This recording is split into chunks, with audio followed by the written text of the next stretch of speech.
پیرۆزباییتان لێ دەکەم بەڕاستی بۆ ئەو هەڵمەتانەی کە لە بابەتی پیشانگەکان ئێوە دەیکەن ئەمە هەر وەک دەزانین کە پیشانگە ڕۆڵێکی زۆر توانا و تایبەتی هەیە بۆ پەرەپێدان بە بواری بازرگانی و پیشەسازی و هەموو بوارەکانی ژیانی دیکە بۆیە بەڕاستی تەرکیزکردن و پەرەپێدان بە پیشانگەکان لە هەرێمی کوردستان شتێکی زۆر گرنگ و زۆر بە باەخە کەمە دەبێت ئیتیمامی پێ بدەین بۆیە پیشانگای سلێمانیش هەر لەو بابەتەوە ئەمە سەیری دەکەین تا پیشانگایەکی زۆر بەڕاستی بەناو و بە ناوبانگ و بەهێزە توانیتی بەڕاستی لە ساڵانی ڕابردوو خەڵکەکی زۆر لە خۆی غڕکاتەوە و بە توانایەکی باشی شێ بکە بە تایبەتی بەڕاستی کام ساڵانەی ساڵی ڕابردوو بە هۆی ئەو نەخۆشیە کە تۆزێ سری کەتە ناوی شکارەکان بەس ئێستا دیارە هیمەتەیە کە و پیشانگانە سەر لەم دەست پێ بکە کەمانجی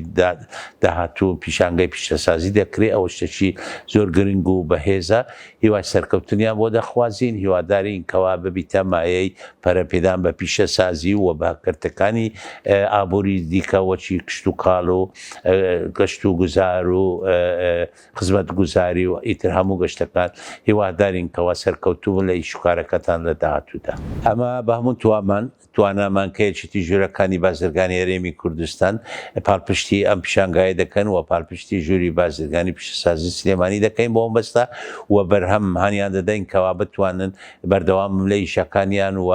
هیواداریشن کە سەرکەوتوون و هەروە ئەو کۆمپانیایی کە ئامادەکاری دەکە بۆ پیشانگە هیوادارین کە سەرکەوتوون و ببیتە بەڕاستی ئەمە دەزانین ئێستا لە هەرێمی کوردستان بە تایبەتی لە شاری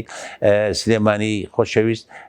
گڕەکی باش هەیە بۆی شکار بە تایبەتی لە پیشەسازی ئەوڕۆ هەر لە ئەرە شارەکانی پێشکەوتوی عێراق و کوردستانە لە ئیشی پیشەسازی ئیتر هیوادارینکەوە ببیتە مایەی هاندانێکی زیاتر بۆ برادەرانی و بەرهێنان پیشەسازی باشتر و توانەتر و گەورەتر بکەن ئەمە ئامادەین بۆ هەموو ئاسانکاری و پەرەپێدان و خزمەتکردنی بازرگانەکان و پیشەسازەکان بۆ ئەم مەبەستە.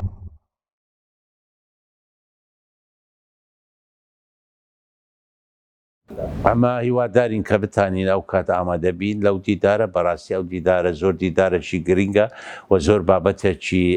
وەچبلەی مولێح بۆ ئەم کاتە سوکارەکەمە دەزانین کارگایەکی زۆر لە شارەکانی هەرێمی کوردستان لە ئیشکەوتونە ماوەکی دوور و درێژە بۆ هیوادارین کە لایە پەیوەندەدارەکان لە هەموو عێراق و کوردستان ئیتیمامەکی ڕێک و پێک و جددی بدەنەوە بابەتە چونکە ئەوانە هەمووی دەبنە هۆی پەرەپێدانی بە ئابووری وڵات بەگشتی و ئیشکردنی خەڵکەکی زیاتر پەرەپێدان و تەشغیلکردنی خەڵکەکی زۆر کەەوەش دەبیتە مایەی سۆڕانەوەی وەروەرەی ئابووری هەرێمی کوردستان.